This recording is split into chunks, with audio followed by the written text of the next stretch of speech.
Hello guys, के छ? आशा गर्छु सबैजना ठिकै छ भनेर होइन। आज मैले डाइरेक्ट ड्युटीबाट भिडियो चाहिँ स्टार्ट गरिदिएको, किनभने आज बेङ्गलोरको भ्यू तपाईँहरूलाई देखाउनु पऱ्यो क्या, त्यही भएर भनेको नि।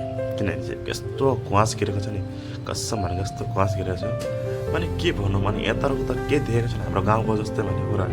जस्तो कुवास हुन्छ नि, अब यताको त के नदेख्ने, त्यही भएर नि अब यहाँ चाहिँ ठिकाको देखिरहेको छैन, अलिक घाम आएको छैन, त्यही भएर देख्दैछ।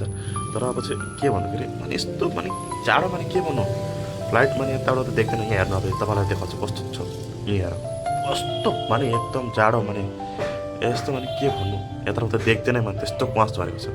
अब यहाँ आयो एउटा नमुना, अब के देखाउँछ भने अस्ति एउटा भिडियोमा देखाएको थियो, आज चाहिँ हालिदिनु जे होस् भनेर उहाँहरू यस्तो देखाउँछ नि, यस्तो छिचरहरू छ भने के भन्नु अनि अब त्यही भएर अनि गाडी साइड गरेको छैन। अलिक कहाँ मेरो ड्राइभर पनि भाइलाई मैले के भन्नु, साइड गरेँ भाइ भनेको। अनि यसलाई पनि दाजुलाई मैले भनेको थिएँ साइड गरेर छिटो आइपुगेछ, साइड गर्न थालेछ। यताबाट मिसिनको आवाज आयो क्या इन्जिनको, त्यही भएर चाहिँ फ्लाइटै होला जस्तो हुन त साँच्चीको फ्लाइटै रहेछ, आउँदो रहेछ दिएको सायद। के देखेकै छैन त्यस्तो यस्तो कुवास गिरेको छ एकदम 110% कुवास त्यस्तो भन्नु। इन्डियाको को जाँदैछ बाहिर, हामीहरूसँग जानु है, ल तिमीले के छ, आशा राख्दैछ सबैजना सुख शान्तिलाई घर पुगोस् भनेर। फेरि एउटा आयो चाहेर डिस्टर्ब, अगाडि गाडी लिएर यति राम्रो भिडियोमा बनाउँदै थिएँ, म एउटा फेरि एउटा फ्लाइट हल भएर बसिरहेको